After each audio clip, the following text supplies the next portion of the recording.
Et bonjour à tous et bonjour à toutes et bienvenue pour mon test de Assassin's Creed Origins, le dernier jeu de cette saga de 12 numéros quasiment, si on considère Freedom Cry, Libération, Rogue il est confirmé dedans, donc voilà. Il y en a 12 il me semble, 1, 2, 3, 4, 5, 6, 7, 8, 9, 10, 11, 12, et oui c'est magnifique, 12 jeux et on est déjà... Ça fait déjà 10 ans maintenant que le premier est sorti. Le temps passe vite. Alors, Assassin's Creed Origins, bon jeu, mauvais jeu, chef-d'œuvre ultime, navet ultime. Eh ben, je vais répondre à cette question en se basant sur mon expérience. C'est totalement subjectif, bien évidemment. Alors, je vais pas donner de note ni rien, je vais pas dire. Alors, déjà, on va se mettre d'accord, je vais parler du jeu par rapport aux anciens de la saga. Je vais pas dire, ouais, ça c'est un bon RPG, ça c'est un bon jeu d'action, jeu d'infiltration. Ça, je dirais pas ça, parce que déjà, les RPG, j'en joue pas beaucoup. Infiltration, bah, non plus. Donc voilà. On va se baser à ce qui s'est fait dans la série pour parler. Et je vais pas faire genre, ouais, c'est beau, oui, le jeu est beau, la bande-son est classe, mais je dirais pas que c'est exceptionnel. Quand je parle de la bande-son, je parle enfin, plutôt genre des bruitages et tout, voilà, on va dire ça, parce que la musique, ben, en fait, je vais en parler. La musique est oubliable, mais voilà. Donc, je vais faire des points. Les plus et les moins du jeu. Je vais me baser sur ça. Et, pour pas être trop négatif à la fin de cette vidéo, on va parler d'abord des moins. Donc, qu'est-ce qui est moins bon dans ce Assassin's Creed? Ah ben, on va commencer par Bayek. C'est fantastique. Voilà, donc, le personnage principal. Ah putain, j'ai l'impression d'avoir déjà vu ce perso 15 milliards de fois. Il est stylé, mais genre, il est aussi vite qu'une coquille, franchement. Il a juste l'étiquette je suis un Medjay, je suis un gentil, collé sur le front, et c'est tout, il n'y a rien d'autre en plus.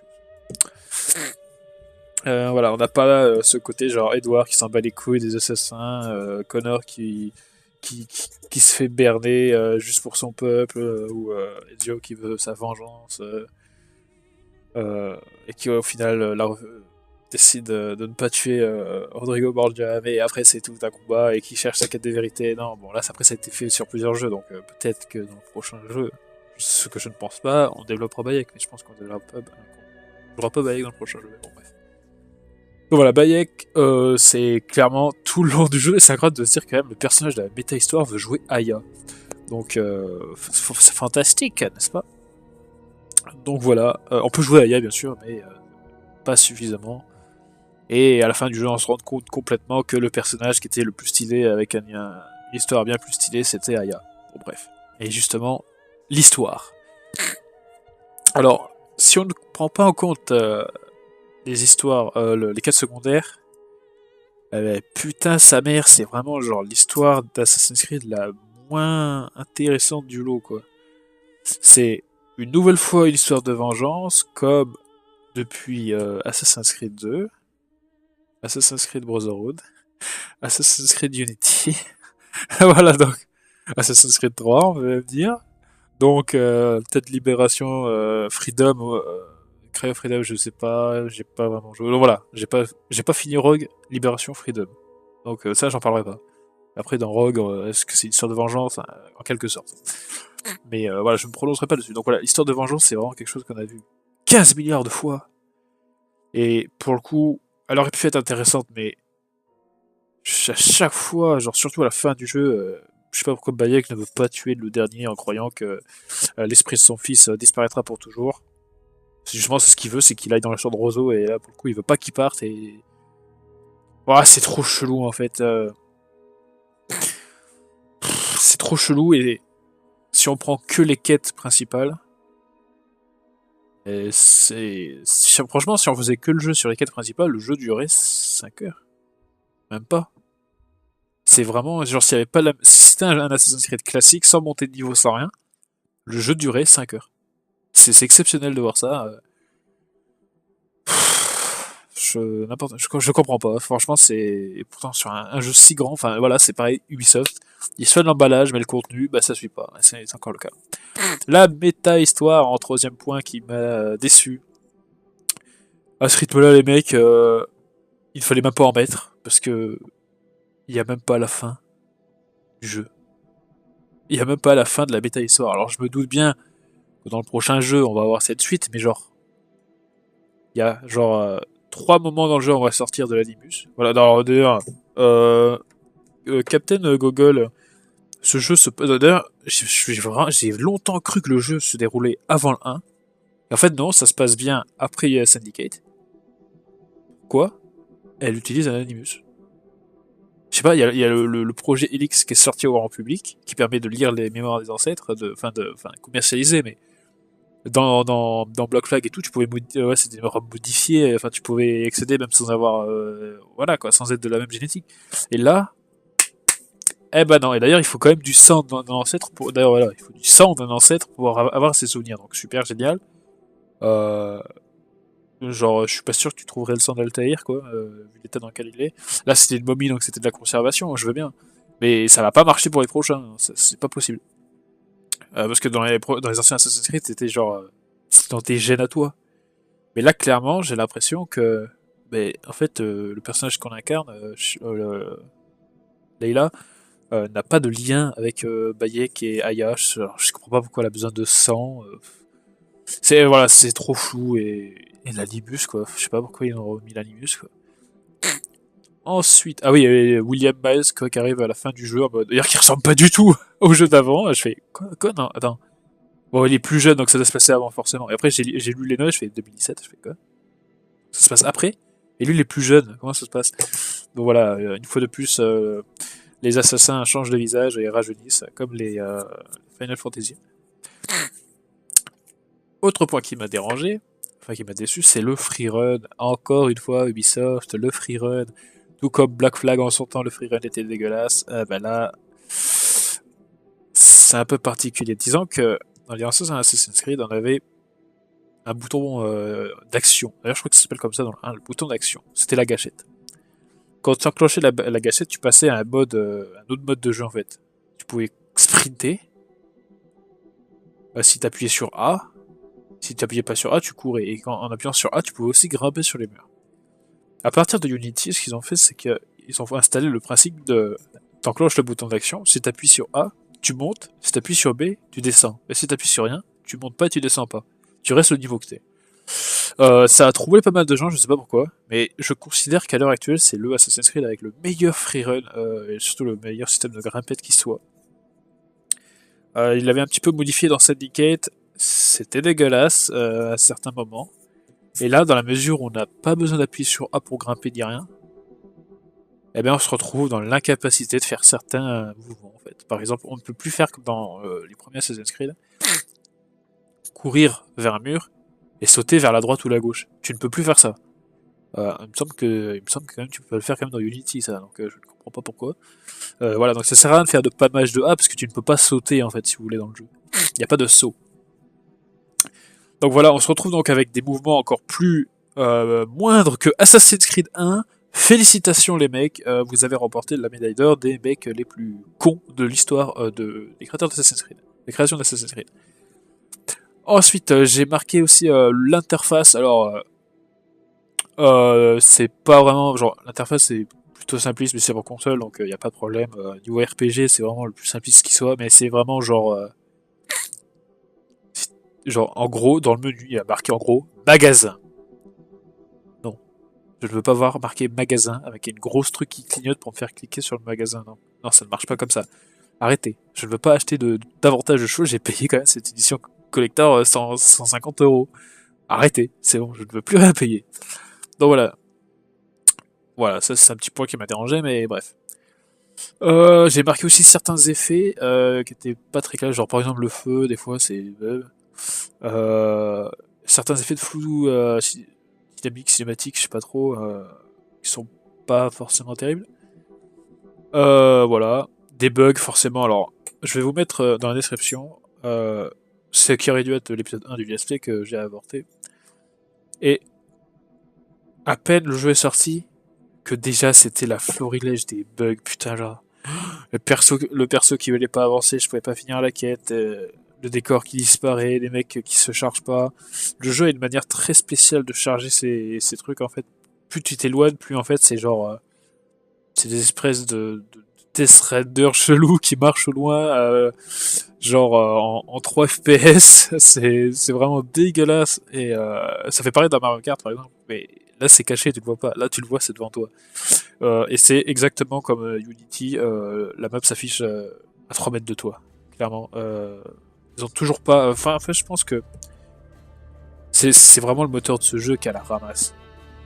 Parce que, enfin, vous voyez, genre, bah, je veux dire, par exemple, c'est un format propriétaire, hein, celui d'Ubisoft, mais voilà, on va comparer au Frostbite de EA, et génial. Celui d'Ubisoft est dégueulasse. Franchement, ce moteur, mais. Alors, je sais plus comment ça s'appelle, je crois que c'est le Nexus ou un truc comme ça. Non, je dois dire de la merde. Bon, bref. C'est le moteur qu'ils avaient pris pour Unity. Et clairement, bah, il avait déçu à l'époque et il est totalement à la ramasse. Franchement, Ubisoft, si j'étais vous, bah, je prendrais. Alors, j'imagine que c'est le même moteur pour tous les jeux Ubisoft, mais sur les Assassin's Creed, c'est vraiment dégueulasse, quoi. Donc, voilà, qu'il faudrait refaire ou améliorer faire une mise à jour de votre moteur parce que c'est pas bon. Je parle bien sûr du moteur graphique, hein, pour ceux qui se posent la question. Parce que au niveau physique, bon, tu n'as rien à dire. Hein, mis à part quelques freins qui passent au travers. Mais bon. Est-ce qu'on doit chipoter pour ça? J'ai envie de dire oui, parce que voilà, mais ça arrive dans tous les jeux, ça. Ensuite, les quêtes secondaires, parce que oui, autant tu fais. C'est obligé de. Bon, voilà, les quêtes secondaires sont quasiment obligatoires à faire pour pouvoir monter de niveau et progresser dans l'aventure. Et ben en fait, c'est exactement toutes les mêmes putains de merde, quoi. Du début du jeu à la fin du jeu, ce sera toujours pareil.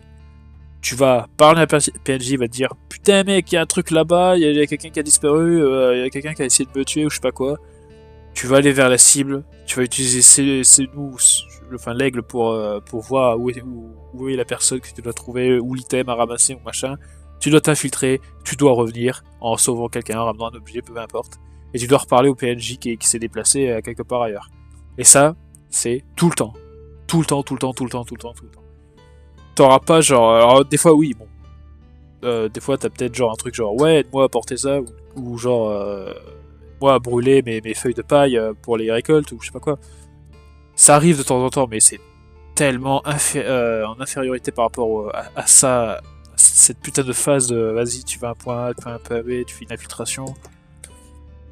Elles sont sympas à faire, mais le problème, c'est que c'est exactement pareil pour les quêtes principales en fait. Tu vas parler à un PNJ, soit un personnage principal et l'histoire en fait, soit Cléopâtre, soit Aya, soit n'importe qui, il va te dire va là-bas, t'as la personne que tu dois assassiner, tu vas utiliser ses mots pour voir où il est, tu vas t'infiltrer dans son palais ou dans sa maison, dans la ville, et tu vas l'assassiner, tu vas devoir repartir. Et voilà, c'est que ça, tout le temps, tout le temps, tout le temps, tout le temps. Pouah Franchement, quand vous avez fini le jeu, vous n'avez absolument pas envie de faire les quêtes secondaires. C'est éprouvant.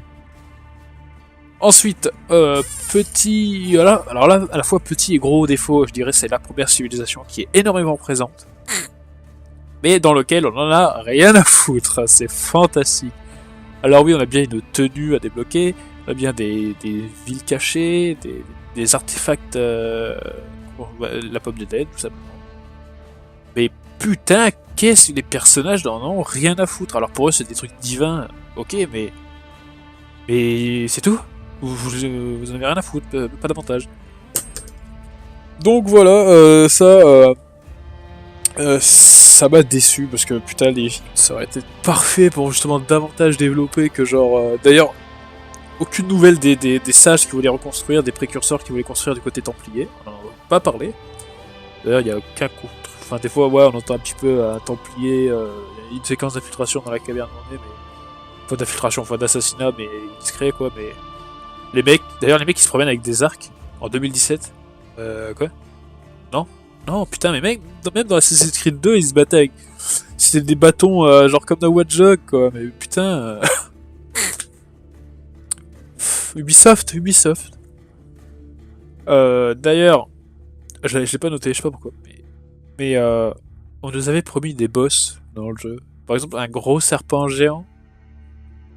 Ce n'est pas dans le jeu, je vous le dis tout de suite. Si le serpent géant y est. Mais c'est un rêve.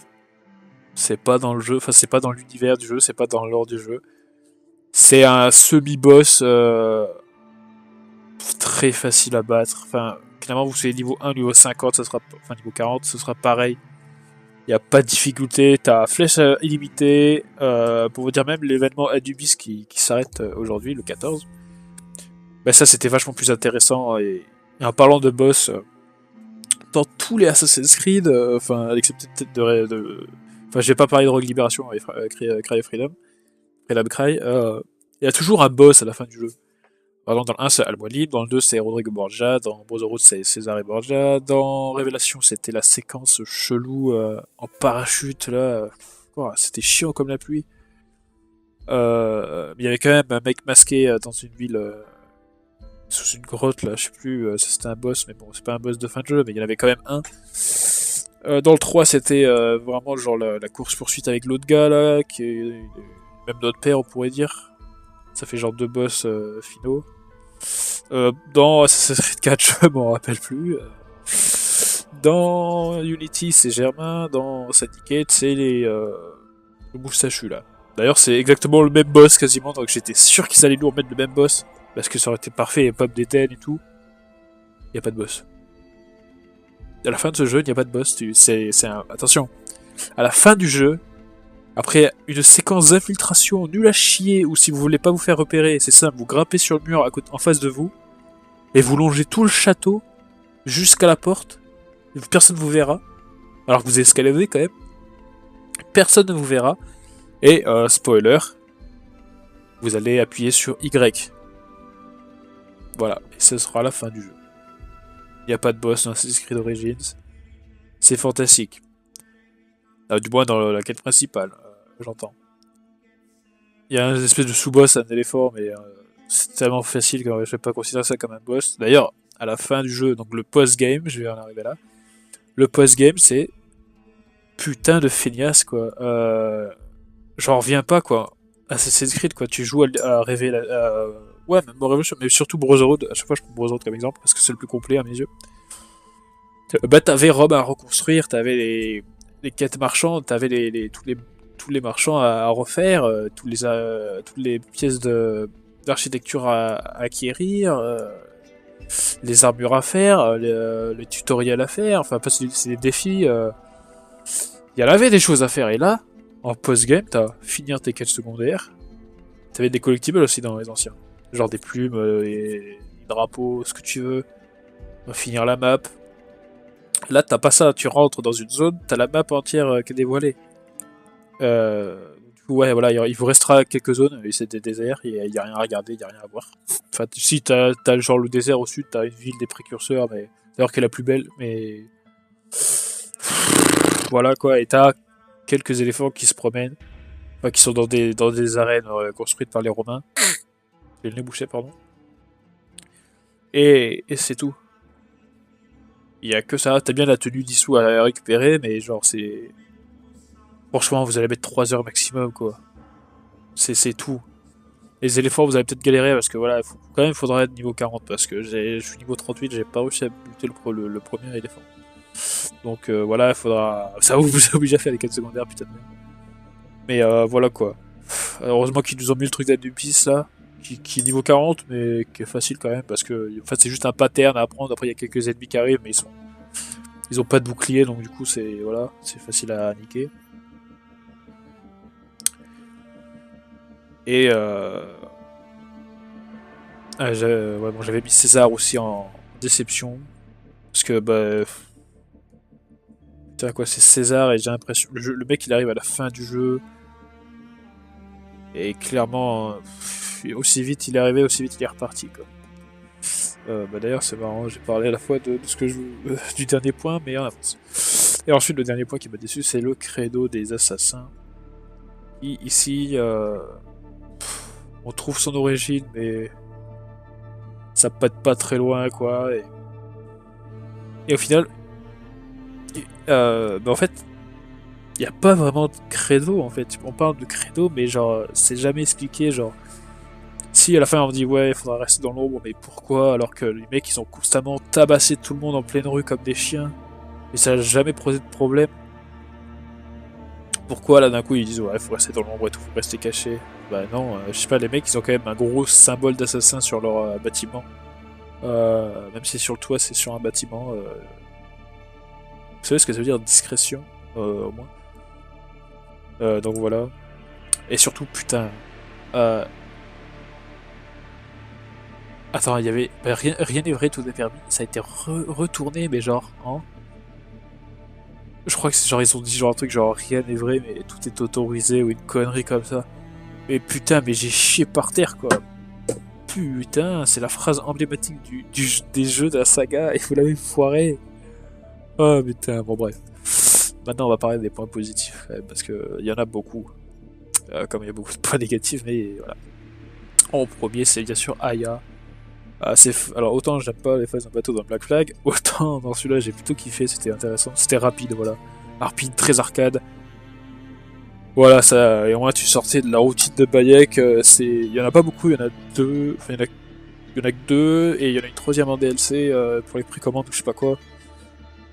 Bon, voilà, ça fait plaisir d'en voir. Enfin, il y en a que trois, quoi, maximum. Encore, il y a l'une qu'il faut payer, quoi. Donc, il y en a deux, on va dire, dans le jeu de base. C'est trop, c'est pas assez, c'est pas assez. Au moins 4 ou 5, mais. Bon, tu me diras peut-être 4 ou 5, ça aurait été un petit peu relou, mais franchement, c'est pas assez, quoi. Et puis, Aya est beaucoup plus charismatique, franchement, que Bayek. Euh, pourquoi on la suit pas aux côtés de Cléopâtre plutôt que Bayek qui se promène dans le désert, quoi. Je sais pas. Les combats. Enfin, Ubisoft se renouvelle dans ses combats après Syndicate clairement, les mecs avaient beaucoup aimé les Batman de Rocksteady. Là, les mecs sont mis à Dark Souls, on va dire. Pour le système de combat, je parle pas de la difficulté, parce que c'est très facile, quand même. Enfin, c'est facile. Ouais, c'est sûr qu'au début, on va galérer, on va y aller en mode bourrin, mais même si vous êtes niveau 30, un garde niveau 10, s'ils sont 5 ou 6, ils peuvent carrément vous enculer. Donc, voilà, il faut être patient, en fait, c'est différent. Mais c'est bien. Graphiquement, c'est joli, je vais te parler. Le monde est vivant, là, ça c'est clair. Ça fait plaisir de ne pas voir des PNJ marcher dans les rues en pleine nuit. Voilà, les mecs ils sont dans leur champ leur champ. Ils se promènent, ils font du commerce. Des fois, t'as un animal, il va chasser quelque chose. Ou tu vois des contrebandiers se faire une pause près d'un feu de camp la nuit avant de repartir dès qu'il fait jour. Voilà, les gardes ils dorment. Non, c'est vivant. Clairement, c'est bien foutu. Ensuite, les armes. Ça, c'est très intéressant. Parce que les armes ont des aptitudes. C'est pas genre juste des niveaux, genre niveau 30, machin, avec des stats. Genre, t'auras une arme qui va faire saigner ton ennemi davantage. Une qui va enflammer ton ennemi. Et t'as carrément des fois des armes maudites. Genre, si tu les portes, mais en fait, tu perds de la vie. T'as un carré de vie en moins. Et quand j'ai vu ça, je fais, waouh, c'est génial.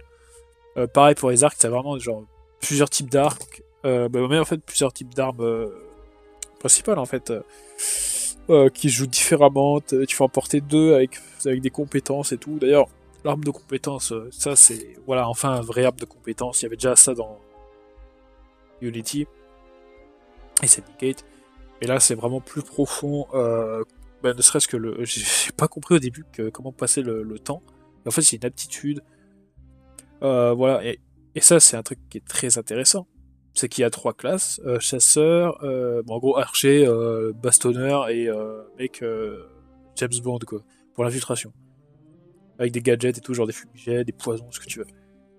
Et le truc intéressant, c'est que il te faudra choisir ta classe en fait. Enfin, tu pourras prendre plusieurs éléments des classes, mais il faudra genre prendre un élément pour pouvoir atteindre un autre élément qui pourra permettre d'atteindre un autre élément quoi. Si tu veux, c'est comme ça, un nombre de compétences quoi. Mais alors à moins qu'au niveau 40 tu continues d'avoir d'XP, je sais pas, peut-être. Mais tu ne pourras pas prendre toutes les compétences des armes de compétences. Donc ça va être à toi de choisir. Bon, tu peux faire carrément deux armes, je pense. Hein. Tu peux te spécialiser en deux trucs. Peut-être pas totalement dans les deux, mais tu pourras le faire. Mais voilà, ça fait plaisir de dire qu'à la fin, t'es pas Master of the Universe non plus, quoi. Enfin, tu me diras, dès que à la fin du jeu, t'as une épée enflammée, un arc enflammé, ce que tu veux. Ça m'étonne qu'ils aient pas foutu un cheval enflammé, quoi, comme dans Red Dead, Dead Nightmare, mais voilà.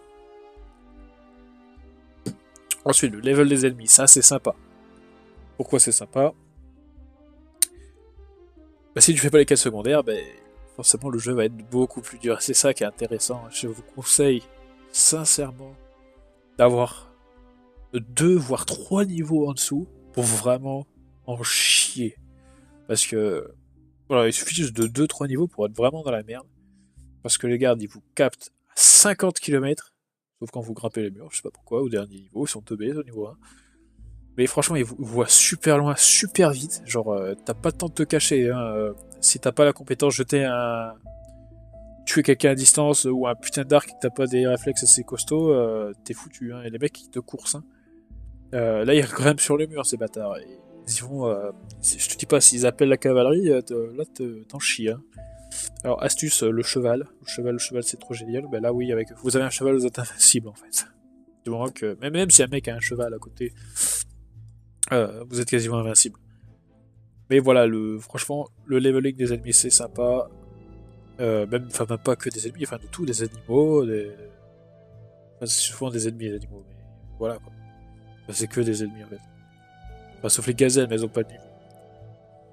Ensuite, le mode photo, ouais, ça c'est sympa. De même que tu peux partager, en fait, ça upload tes photos sur les serveurs d'Ubisoft, en fait, sur la map, tu peux voir les photos des gens. Ça c'est sympa. L'IA est améliorée et c'est sympa. Comme je disais, il te capte plus vite et tout. Les animaux, j'en ai parlé, ça fait un monde vachement vivant. C'est mou. Autant à la démo de l'E3, j'ai fait putain, les mecs, vous avez foutu un drone dans le jeu. Mais ça fait plaisir de voir ça parce que il n'y a pas de vision d'aigle dans ce jeu et ça c'est magnifique. Enfin, si, du coup, c'est une vraie vision d'un vrai aigle. Mais voilà, il n'y a pas de vision d'aigle, on voit pas genre les ennemis en rouge ou quoi. C'est vraiment genre c'est mou, et tu dois regarder. Alors du coup, ça fait un peu plus mystique, ça fait penser à Unity. Où Arnaud voit les souvenirs des gens qui l'assassinent. Bah là, en fait, j'ai l'impression que Bayek, il est un petit peu genre en harmonie avec ses mots et qui peut. Enfin, un petit peu comme dans Game of Thrones, quoi. C'est le seul moyen que je justifie ça, mais bon, après c'est vrai que genre. Enfin, après, je sais pas si c'est vrai ou vrai, mais peut-être qu'il y a quand même un langage qu'ils apprennent tous les deux pour se donner des signes, genre, ouais, il y a quelqu'un là, je sais pas. Mais voilà, ça fait plaisir de. Franchement, c'est un bon plus. C'est vraiment. Ça renouvelle bien le gameplay, surtout que des fois, bah, quand il y a beaucoup d'ennemis que vous avez. Quand je dis que vous allez être niveau, 3 niveaux en dessous, bah, franchement, vous allez vraiment prendre le temps avec ce bout de tout regarder. De regarder, attends, lui il marche comme ça, il va là-bas, il parle à ce mec, il va les pisser. Là, je peux y aller, j'ai une ouverture, j'y vais. Tu vois, c'est pas genre comme dans Unity, où genre t'avais plusieurs manières de passer dans le niveau. Là, c'est vraiment genre c'est ta sauce, on t'explique que dalle, c'est toi qui décides, et en fait, voilà, des fois t'as un mec qui va les pisser, t'as 2 mecs ils vont aller se reposer ou un truc comme ça, et il y a que avec ces mots que tu peux le voir. Ça, c'est cool. La boussole, enlever la carte, c'est génial. On a refait une boussole parce que, mais encore, je dis enlever la carte, c'est génial, mais ils ont quand même réussi à plein d'indications de merde sur cette boussole, quoi. Franchement, le HUD chez Ubisoft, ils n'ont pas fait un recherche et développement. Sur la map, c'est pareil, il y a plein de merde affichée dès que tu zoomes. Ah putain. Encore, tu peux l'enlever, mais c'est chiant. Sachant que ton objectif apparaît devant toi, donc la boussole, elle sert pas non plus à grand chose. La taille de map, et c'est sur le dernier point de mes plus, c'est très très grand. Très très grand, putain de sa mère. Et bah, pour le coup, je crois que c'est l'Égypte entière en fait. Vous allez d'un point, d'une ville à l'autre, ça met longtemps quand même. Enfin, genre, si tu veux retourner de Siwa à Alexandrie jusqu'au port d'Alexandrie, tu vas bien mettre genre peut-être 1 heure, ou un truc comme ça, sans passer par la route, en passant par les montagnes ou quoi. Et ouais, franchement, c'est vaste, c'est très vaste. t'as tout, t'as des déserts, des marécages, des villes romaines, grecques, égyptiennes, des petits villages, c'est franchement c'est gigantesque quoi, et avec toutes des ambiances, genre t'arrives à Memphis, genre c'est grisâtre, genre t'as l'impression qu'il va pleuvoir ou quoi.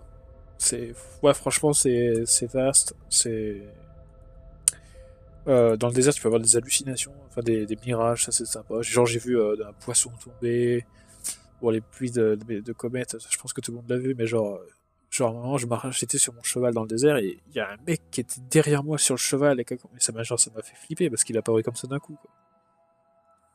Donc voilà. Euh, et si vous voulez mon avis sur le truc d'Anubis, bah c'est sympa 5 minutes, mais intérêt que ça se renouvelle parce que le pattern tu l'apprends en un combat quoi. Et tu gagnes une seule pièce, tu peux le refaire mais tu gagnes que dalle en fait, tu gagnes de l'XP. Ça c'est un petit peu dommage, mais c'est pas grave. Et donc, où se situe ce Assassin's Creed Origins par rapport au précédent? Alors, c'est un très bon jeu, y a pas à dire. Mais est-ce que c'est un très bon Assassin's Creed? Ça, c'est une autre histoire. En fait, c'est un Assassin's Creed moyen, tout simplement. C'est pas une merde, mais c'est pas le meilleur. C'est pas non plus, il est pas au niveau d'un Unity, tu vois. Donc voilà, mon classement à l'heure actuelle, c'est toujours Brotherhood en première position, Assassin's Creed 2, Unity, Révélation, Origins qui passe après, Syndicate, Assassin's Creed 1, Assassin's Creed 3, Assassin's Creed 4, et après Rogue et Libération et Freedom Crime, je l'ai pas fini, donc je le mets pas dans mon classement. Donc voilà, voilà. Assassin's Creed Origins, un jeu plein de promesses, mais qui se révèle être au final décevant, mais enfin il y a de bons trucs, mais il est décevant sur tellement de points, genre ne serait-ce que les boss quoi, genre ce putain de serpent géant, bah au final c'est de la merde. Il y a genre on nous avait dit des boss géants à la Dark Souls, c'est pas vraiment le cas, il y en a pas du tout, il y a pas de boss, il y a des éléphants, mais moi je m'attendais vraiment à genre affronter des dieux égyptiens, bon on n'est pas non plus dans God of War, mais je m'attendais à ça, quoi. Au moins un colosse, quoi. Ou un truc comme ça. Putain, c'est l'Égypte, quoi. Tu peux... Des momies, y a pas de momies, quoi. Ça sera un DLC. Encore, un Anubis, c'est pas un DLC, c'est un événement qui arrivera de temps en temps, j'imagine. Mais putain, quoi, c'est. Et puis clairement, une fois que t'as fini le jeu, j'aurais pas l'idée de le refaire, quoi. Parce que les quêtes secondaires, c'est toutes les mêmes. En fait, c'est simple, c'est vraiment genre un jeu que tu fais une fois, et après tu le ranges dans le placard, quoi. Voilà, c'est tout ce que j'ai à dire. Mis à part pour l'édition collector, on nous offre un steelbook sur PC, mais il n'y a pas la boîte du jeu avec. Il n'y a pas le jeu en CD dans l'édition collector. Voilà. Vous êtes foutus de nous là, c'est quoi ces conneries quoi? Ça coûte 150 € les mecs. C'était si compliqué de foutre un DVD du jeu.